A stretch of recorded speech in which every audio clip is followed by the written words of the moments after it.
Halo semua, kembali lagi bersama saya Guru Sontang dengan NIM 2261101252 dari MM15A.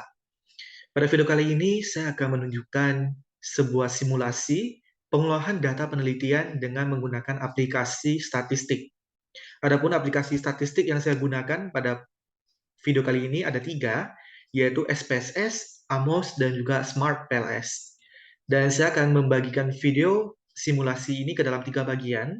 Untuk masing-masing aplikasi saya akan membuat sebuah video. Nah, di sini saya akan menunjukkan dulu kerangka pemikiran daripada penelitian yang saya olah nanti. Yang pertama itu adalah variabel X. Di sini variabel X-nya hanya satu, yaitu service quality. Dan service quality mempengaruhi dua variabel Y. Yang pertama ini ada kepuasan siswa, dan Y kedua ini adalah loyalitas siswa. Dan sekarang kita langsung saja pengujian dengan SPSS, namun sebelumnya saya akan membuka dulu data penelitian saya yang setelah saya olah dalam Excel. Oke, baik, di sini ada data Excel ya. Penelitian kali ini menggunakan data primer atau penyebaran angket. Nah, di sini telah disebar angket dan diisi oleh responden sebanyak 198 orang responden. Oke. Nah, di sini udah diisi data angketnya dan udah diolah sedemikian rupa. Nah, langsung saja kita akan pergi ke aplikasi SPSS. Begini tampilan aplikasi SPSS, dia kurang lebih sama dengan Excel. Nah, kita pertama-tama akan menguji dulu nih, pengujian deskriptif dari data yang telah kita susun dan kita dapatkan tadi. Kita buka dulu data Excel, kita copy semua data yang berupa angka. Oke, sudah saya copy. Dan saya akan pergi ke aplikasi SPSS.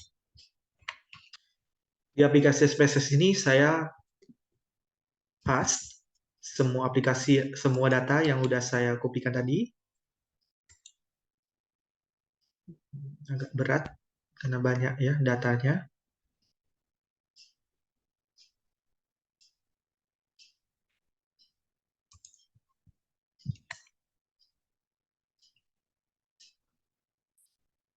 Oke, nah ini adalah semua data responden atau hasil daripada penyebaran angket kita yang sudah kita olah. Kita paste langsung ke aplikasi SPSS. Oke, kita cek apakah benar sudah terisi semua. Ada tadi 198 responden ya, berarti sudah full semua. Oke. Nah, setelah kita mempaskan, copy pastekan hasil angket tadi, maka di sini kita harus mengubah judul atau kepala setiap variabel yang kita copy paste tadi. Nah, di sini kita masih lihat bahwa di sini kepalanya masih var 00001.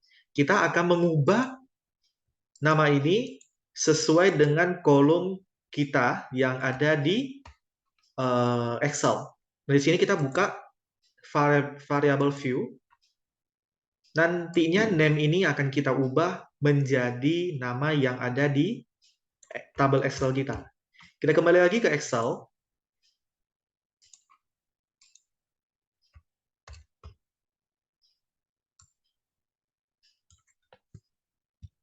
Oke. Nah, ini nanti yang akan kita copy. Karena tadi kita mengcopy isinya berupa angka. Sekarang kita akan mengcopy koknya atau kepalanya ini. Kita copy dulu semua.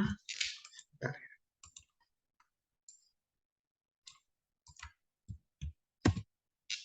Oke, kita copy. Kita cari tempat kosong. Kemudian kita paste special value transpose. Dan oke. Oke, ini akan terpaste secara lurus ke bawah. Kita copy ini. Kita kembali lagi ke SPSS kita.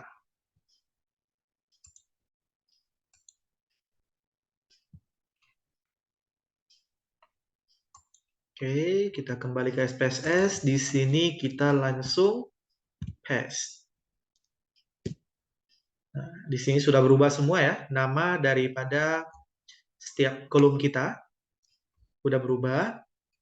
Kita lihat dulu di data view apakah sudah berubah. Nah, di sini sudah berubah semua ya. Oke, sesuai dengan kolom kita yang ada di Excel. Kita kembali lagi ke variable view. Di sini tadi kan semua berupa angka ya. Ya. Nah, di kelas gender, asal, dan kerja ini ternyata ada yang namanya pembagian. Kita lihat dulu di Excel.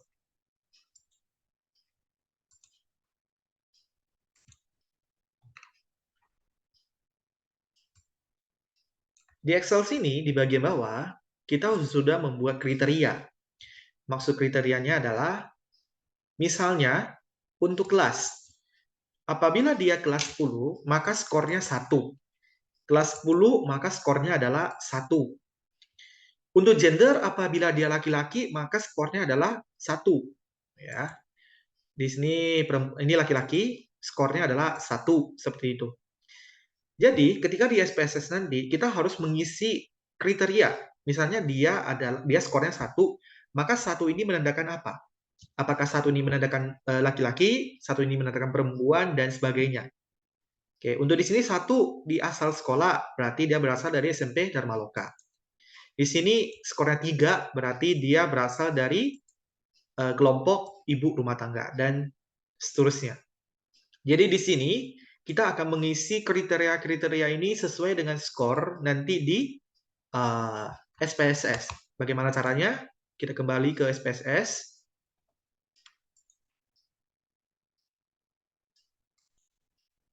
Kita lihat dari kelas. Ya. Di sini value. Value itu maksudnya adalah skor yang diisi. Misalnya skor 1, maka responden ini berasal dari kelas 10. Kita enter. Untuk skor 2, maka berasal dari kelas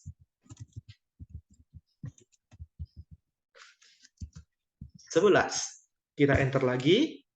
Untuk value yang skor 3, maka dia berasal dari kelas 12. Kita enter. Dan sudah isi semua ya, maka skornya cuma 3 ya, karena 3 tingkat doang. Kita oke. Untuk gender, untuk value skor 1, maka dia gendernya adalah laki-laki. Enter. Untuk value 2, maka gendernya adalah perempuan. Enter, kemudian oke. Asal ini asal sekolah. Untuk value 1, maka dia berasal dari SMP Dharma Loka. Enter. Untuk value 2, berasal dari SMP Negeri. Untuk skor value 3, maka dia berasal dari SMP lainnya tadi ya. SMP lainnya, swasta.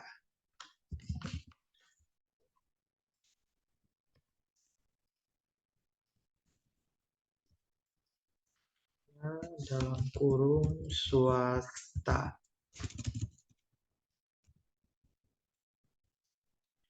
Kita enter, kemudian kita oke. Untuk kerjaan, kita untuk skor 1, di sini pekerjaannya adalah wira swasta.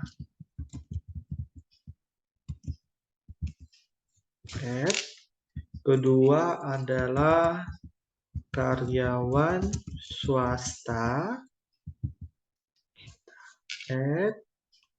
Ketiga adalah ibu rumah tangga.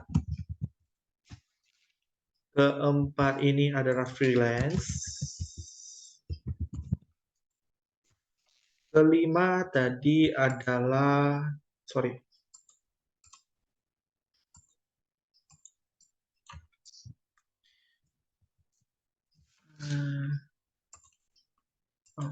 ini kita remove, kita buat 5.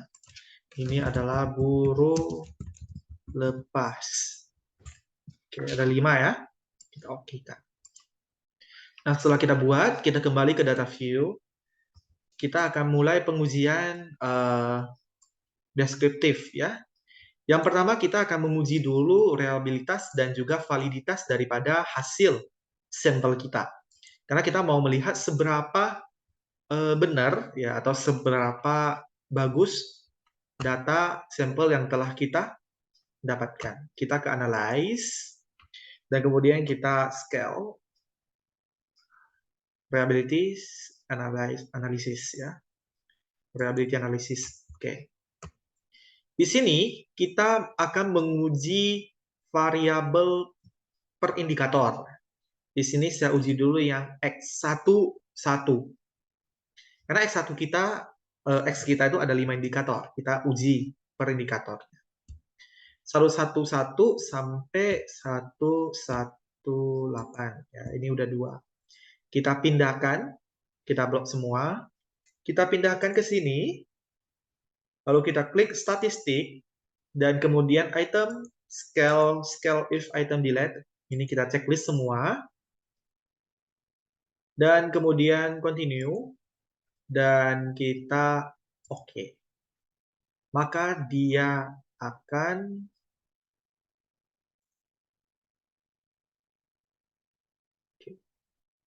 mengeluarkan hasil ya.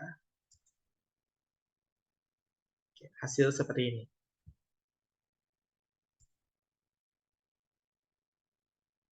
Nah, di sini kita tadi yang kita uji itu adalah X1 ya. Yang indikator 1 maksudnya. Kita lihat di Chromebase Alpha ya, di Chromebase Alpha ini menunjukkan data hasil pengujian reliabilitas yang kita uji di Chromebase Alpha ini. Ada yang menyatakan harus nilai Chromebase Alpha ini harus di atas 0,6 dan 0,7 ya atau 0,7 ya. Jadi di sini kita lihat bahwa Chromebase Alpha kita lebih besar daripada 0,6 atau 0,7. Di sini adalah 0,897. Dia 0,8. Maka bisa dikatakan reliabilitasnya bagus. Oke, di sini reliabilitas untuk X yang indikator pertama ini bagus. Karena Chromebase Alpha-nya itu lebih besar dari 0,6 atau dan 0,7. Untuk kita melihat pengujian validitas setiap pertanyaan daripada indikator pertama, ini kita lihat dari sini, correct item total correlation. Di sini kalau di buku Indonesia, ya literatur Indonesia mengatakan harus di atas 0,3. Akan tetapi di beberapa buku luar negeri mengatakan harus lebih besar daripada 0,5 atau 0,6. Itu boleh. Nah, kita lihat di sini, semua hasil uji validitas kita lebih dari 0,5. Ya. Di sini ada 0,7, 0,6, ya. Maka dinyatakan data kita valid dan bagus. Oke. Sebenarnya kalau data ini di bawah 0,5 itu masih bisa kita terima. Apabila dia 0,3, hasilnya 0,3 masih bisa kita terima. Masih bisa kita paksakan untuk diterima. Namun ketika nanti kita menggunakan aplikasi Amos, itu akan kurang bagus. Maka semakin tinggi nilai ini, lebih bagus di atas 0,6 ya, atau 0,7 ya, 0,7 begitulah ya. Itu maka akan semakin bagus ketika kita menggunakan aplikasi Amos untuk pengolahan validitasnya. Seperti itu. Untuk pengolahan lain-lainnya menggunakan Amos lebih bagus. Oke, jadi ini untuk X1 kita lihat variabilitasnya bagus, kurva alfanya bagus di atas 0,6 dan 0,7 ya, ini 0,8 di atas 0,6. Untuk uji validitasnya semua di atas 0,5 dan ini hasilnya bagus. Seperti itu. Kita akan terus uji untuk yang X2, X indikator kedua. Kita blok dulu semua. Kita masukin yang indikator kedua.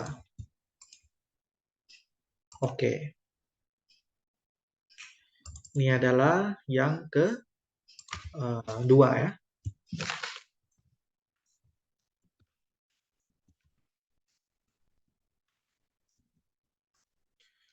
Udah dua kita lihat kombras alfanya untuk reabilitas 0,9 bagus di atas 0,6. Untuk validitasnya bagus, rata-rata lihat di atas 0,5. Ini ada satu yang di 0,5. Tapi hampir semua 0,6, 7 dan 0,8. Ini validitasnya bagus ya. Tidak ada yang 0,3. Ya, sebenarnya 0,3 masih bisa diterima. Tapi bagaimana kalau di bawah 0,3? Misalnya kalau di bawah 0,3, maka indikator tersebut sebaiknya dihapus atau harus dihapus. Apabila validitasnya di bawah 0,3. Karena itu tidak valid. Nah, seperti itu. Kita akan analyze lagi. Kita keluarin semua yang indikator kedua. Kita masukin yang indikator ketiga. Kita oke. Ini adalah indikator ketiga. Saya ganti dulu ininya, X3. Oke, yang ketiga indikatornya kita lihat di sini Chromebus alfanya bagus 0,856 ya, 0,856. Oke. Bagus, lebih tinggi dari 0,6 dan 0,7. Untuk validitasnya kita lihat di sini sama ya. Rata-rata di atas 0,5 ya, 0,521, 0,790 dan seterusnya. Ini bagus. Kita analyze lagi. Scale, reliability analysis. Kita keluarin yang ketiga. Kita masukin yang keempat. 14 sampai 149 kita masukin. Per indikator ya. Kita lihat dulu yang 4. X1 indikator keempat. Kita lihat Chromebus alpha 0,930 bagus reliabilitasnya. Uji validitasnya bagus juga. Tidak ada yang di bawah 0,7 malah. 0,7, 0,8, 0,7 dan seterusnya. Ini bagus, valid semua. Kita menguji lagi untuk yang X indikator kelima.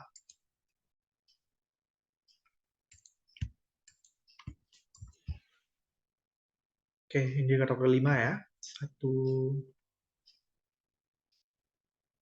Oke.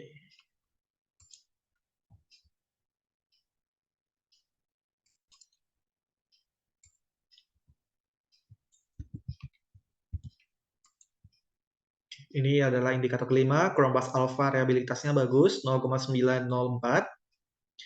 Untuk pengujian validitas, kita lihat di sini bagus, di atas 0,6. Di sini 0,7 semua ya. 732, 723, dan seterusnya. Oke, untuk X base kita uji dulu yang Y. Untuk Y1, ini indikatornya. Kita copy semua. Y11 sama Y14. Kita ganti dulu supaya lebih mudah dicari intinya. Y1. Untuk Y1, Chromebus Alpha reliabilitasnya itu adalah 0,884. Itu di atas 0,8. Sorry, di atas 0,6 ya, atau di atas 0,7. Ini 0,884. Itu reliabilitas bagus.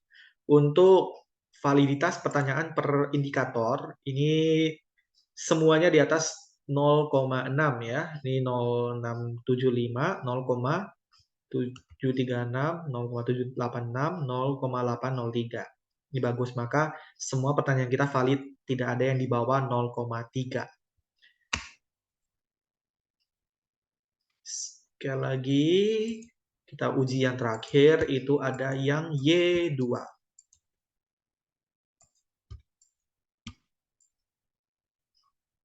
Oke.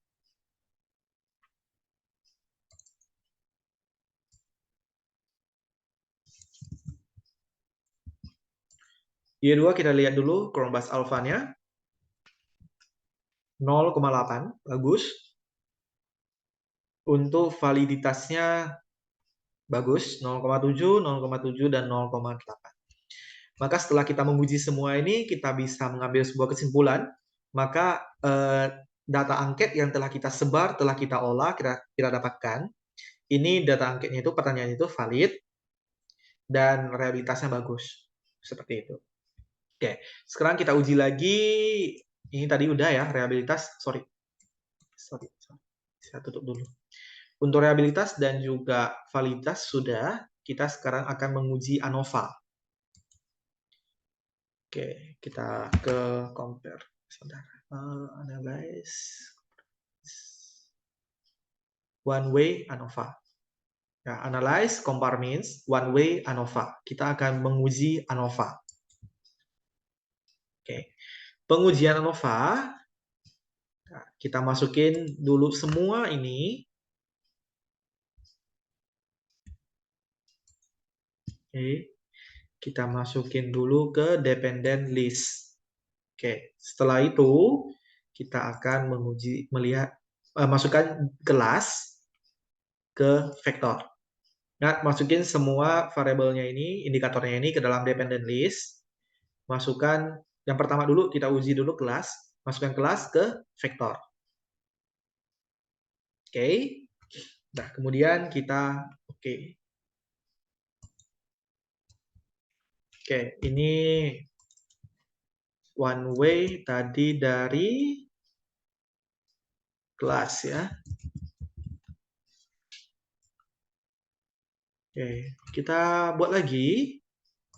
Analyze, compare means, one way ANOVA. Kita keluarin kelas, kita masukin gender. Oke. Di sini kita buat one way dari gender. Oke. Analyze lagi, compare means, one way ANOVA.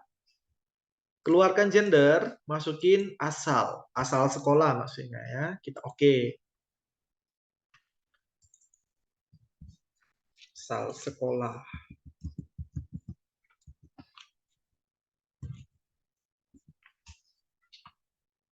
Oke, asal sekolah. Dan terakhir, analyze, compare means, one way ANOVA. Keluarkan asal, masukin kerja.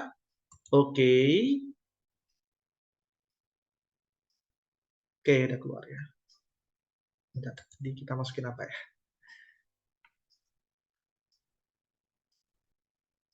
Oh, pekerjaan ya. Pekerjaan. Oke, semua ya. Udah ya. Berarti udah 4. Nah, pengujian ANOVA ini untuk apa? Pengujian ANOVA ini adalah untuk melihat apakah ada perbedaan persepsi antar kelompok. Misalnya, yang di kelompok kelas, apakah adanya perbedaan persepsi antara yang kelas 10, yang kelas 11, atau yang kelas 12. Di antara 3 kelas itu, apakah persepsi mereka terhadap pertanyaan itu sama? Pandangan mereka terhadap suatu pernyataan itu apakah sama atau beda? Cara melihatnya itu adalah kita lihat dari nilai signifikan. Apabila nilai signifikan ini lebih kecil dari 0,05, maka menandakan adanya perbedaan persepsi. Apabila nilai signifikan ini lebih besar dari 0,1, maka tidak ada perbedaan persepsi. Atau tidak ada persepsi yang berbeda. Nah, di sini kita lihat, di pertanyaan pertama misalnya, di indikator X1, yang pertanyaan pertama, di sini nilai signifikannya adalah 0,2. 0,2 ini sudah lebih besar daripada 0,1.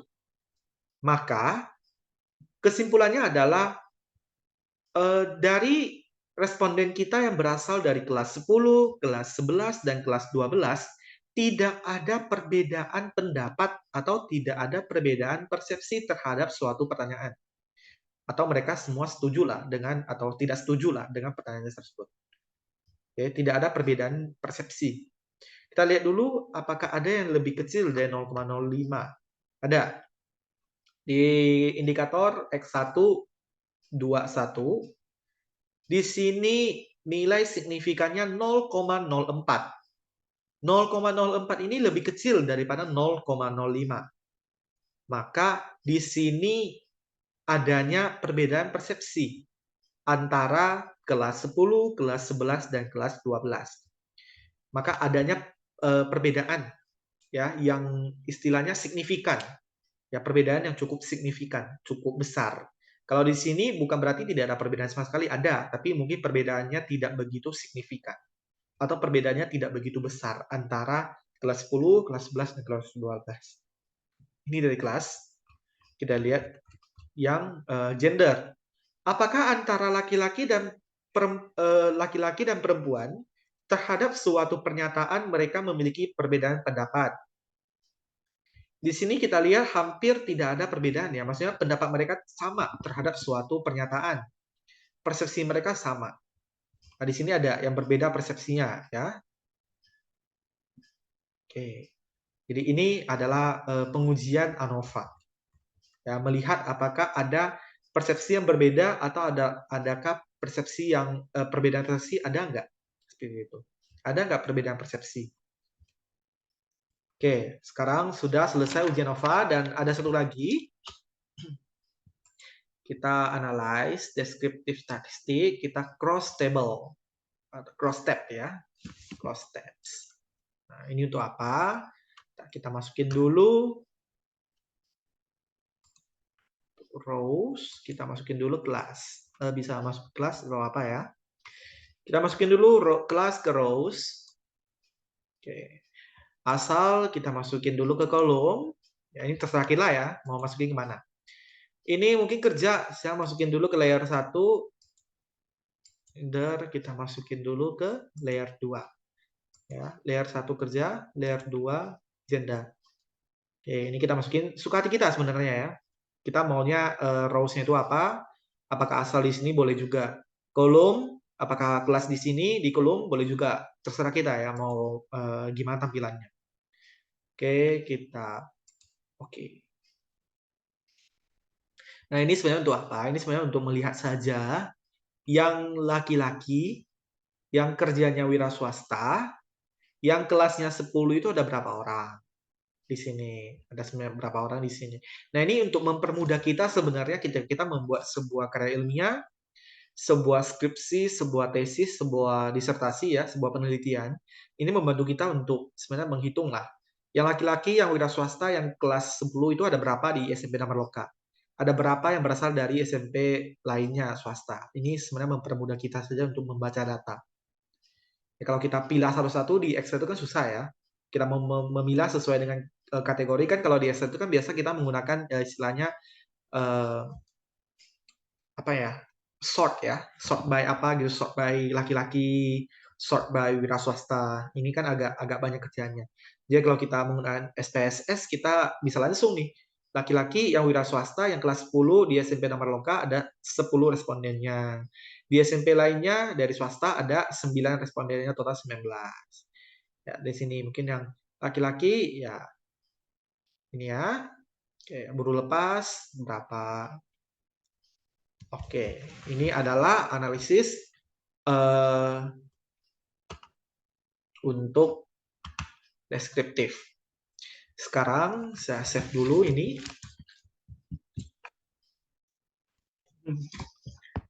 Saya save dulu.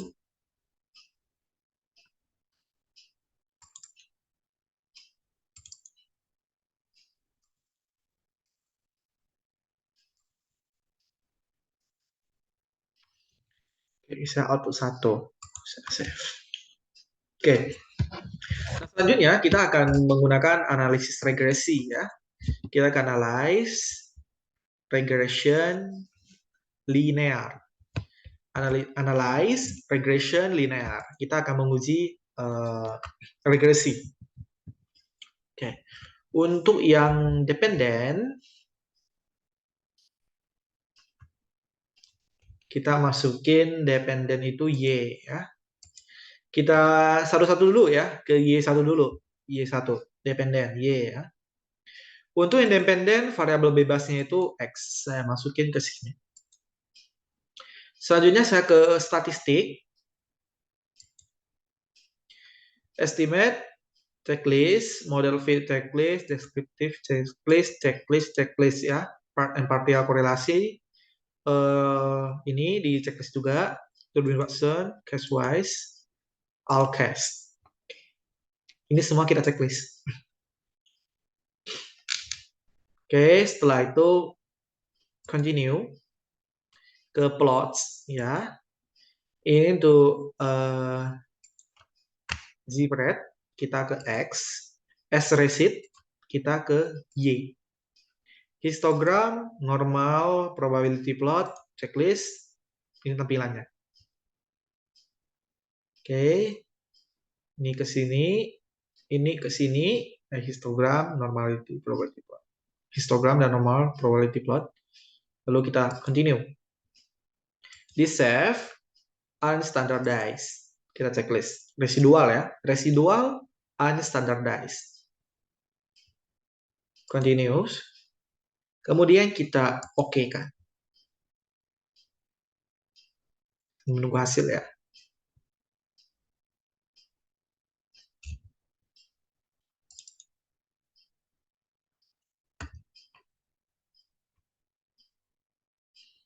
Oke, ini adalah hasil uji regresi kita. Kita lihat dulu nih dari yang paling bawah. Oke. Ini ada scatter plot. Sorry, ini ada histogram. Di sini ada p-plot ya, p-plot. Oke. Nah, di sini dua sebenarnya untuk melihat untuk normalitas ya, normalitas, pengujian normalitas dan juga untuk hetero. Di sini kita lihat untuk di p-plot yang hitam-hitam ini semua adalah data-data kita. Data-data kita ini harus mendekati garis tengah ini. Apabila semuanya ini mendekati garis tengah, maka bisa dikatakan data kita ini normal. Kalau dilihat dari p-plot ini, maka data kita normal, ya. Data kita itu normal. Karena semuanya mendekati garis. Tidak ada yang menjauhi garis. Kalau menjauhi garis, misalnya di sini satu, ya. Ya, misalnya ada di sini, ya, menjauhi dari garis, maka data kita tidak normal. Nah, di sini kita lihat hampir semua mendekati garis tengah ini ya, yang saya merahkan, Maka dikatakan data kita normal. Itu kalau kita lihat dari p-plot. Oke. Kalau untuk lihat dari scatter plot, data ini menyebar dan tidak membentuk pola, maka data kita itu disebut dengan normal. Oke, data kita normal kalau dia tidak berkumpul. Kalau misalnya nih semua data kita berkumpul di sini, maka data kita tidak normal. Di sini dia menyebar. Di sini ada, di sini ada, dia menyebar dan tidak membentuk pola, maka dikatakan data kita normal. Sebenarnya untuk uji normalitas bisa kita uji lagi dengan KS ya. Kolmogorov Smirnov itu nanti kita uji sekali lagi. Kita memperkuat kalau data kita ini normal. Kita bisa lihat dari uji KS, Kolmogorov Smirnov. Itu nanti kita uji. Oke, di sini uji regresi lainnya itu kita lihat dari sini.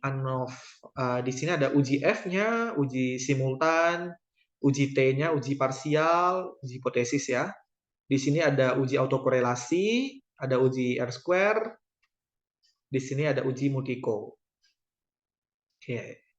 Nah, kalau di uji multiko ya, ini kita lihat apakah data kita ini terjadi multikolinearitas ya. Apakah ada multiko? Lihatnya dari mana? Gampang ya.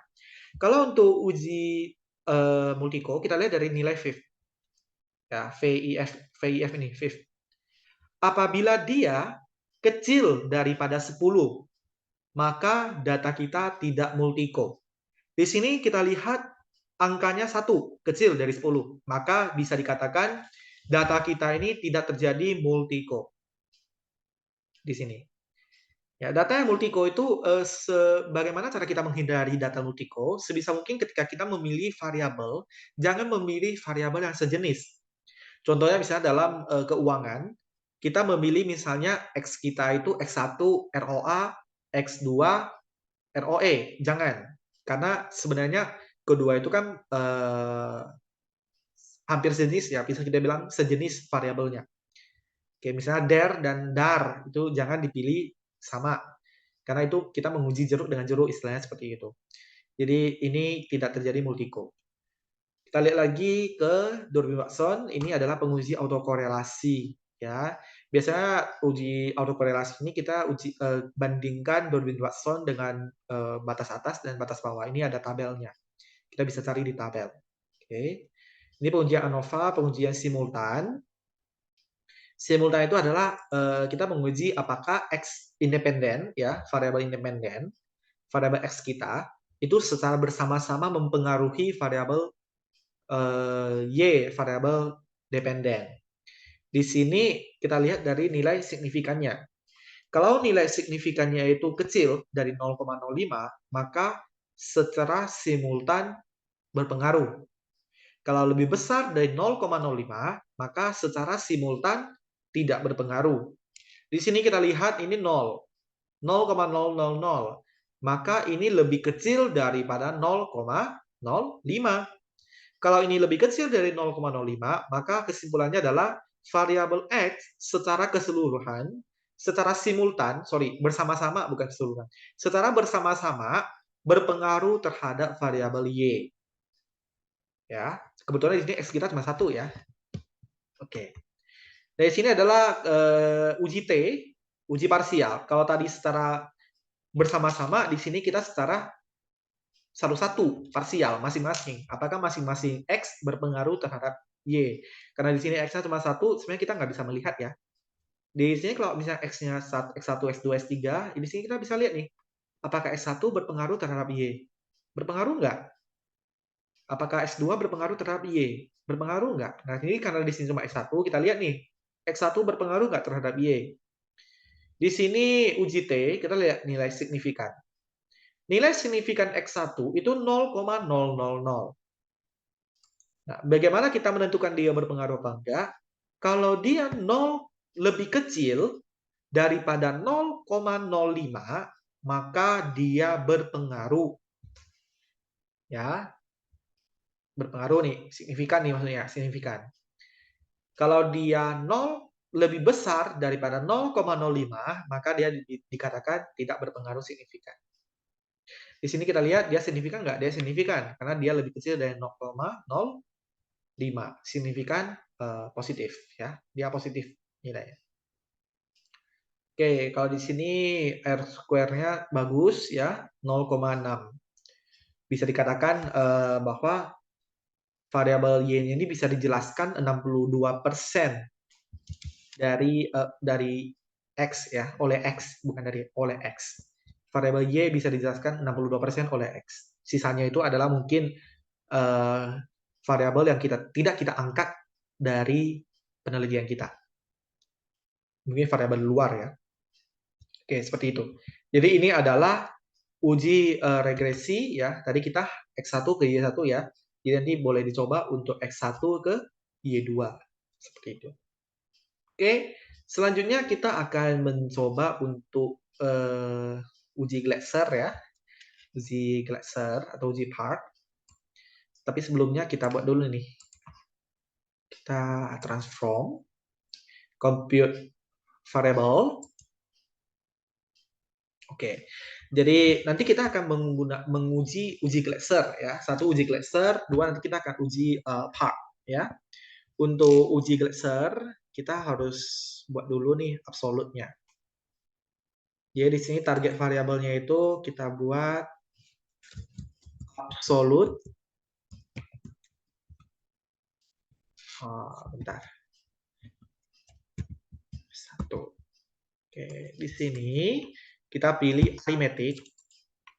Di sini ada absolute ya, ABS, absolute. Kita pilih unstandardized. Ketik 2 kali. Oke. Setelah itu kita klik OK. Nah, kita klik OK ya. Satu lagi untuk uji part, kita harus buat learn. Di sini kita tetap, transform, compute. Yang satu ini kita buat nanti learn ya.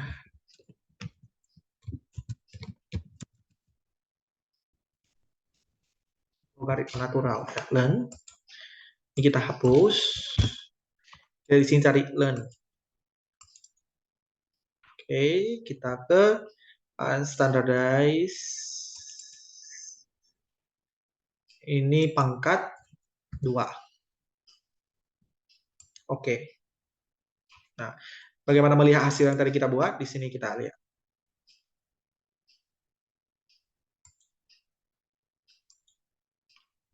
Oke, kita kembali ke SPSS kita yang tadi. Kita lihat di belakang. Ini udah buat. Ini ada hasil ya. Udah 2. Oke, udah ada 2 hasilnya. Absolute tadi 1. Untuk learn tadi 1. Oke, kita langsung ke uji. Sebelumnya bentar. Non parametrik dulu ya. Kita ke analyze. Non parametric test, legasi, kita uji dulu one sample KS ya. KS. One sample KS ini untuk uji apa? Tadi kita melihat dari p-plot dan juga dari grafik, bukan grafik, penyebaran data kita mengatakan bahwa data kita sebenarnya normal. Jadi kita untuk meyakinkan dan memastikan data kita itu normal, kita tes dulu nih KS, uji KS ya. Tadi kita ke one sample KS, tampilan seperti ini, kita pindahkan unstandardized di sini. Kita pindahkan ke dalam. Di sini normal. Oke, kita oke kan. Nah, ini. Melihat tabel Kolmogorov-Smirnov, kita lihat kalau Kolmogorov-Smirnov nilai signifikan yang paling akhir ini lebih besar daripada 0,05, maka data kita normal. Diulangi, apabila signifikan daripada Kolmogorov-Smirnov besar dari 0,05, maka dikatakan data kita normal. Di sini 0,435, lebih besar dari 0,05. Maka dikatakan data kita normal. Ini mendukung scatter plot kita, mendukung juga p-plot kita, bahwa data kita memang normal. Oke, ini untuk tadi Kolmogorov-Smirnov. Nah, selanjutnya kita uji lagi nih, uji runs. Kita pergi lagi ke analyze, non-parameter test, legacy, kita lihat runs. Oke, runs ini kita masukkan yang unstandardized ke sini, kita masukin. Setelahnya kita pilih median ya, pilih median.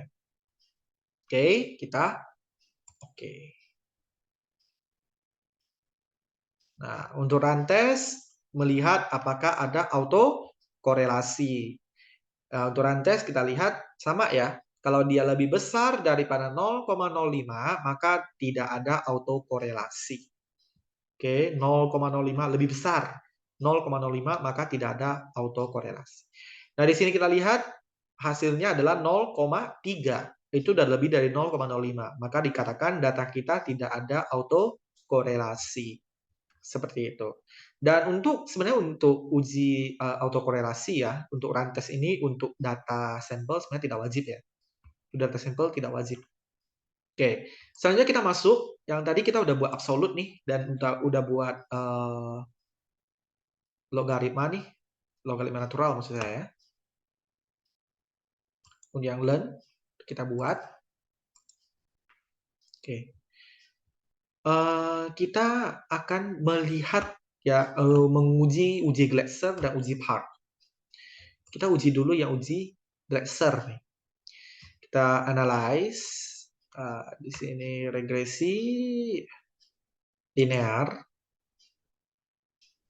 Oh, sorry.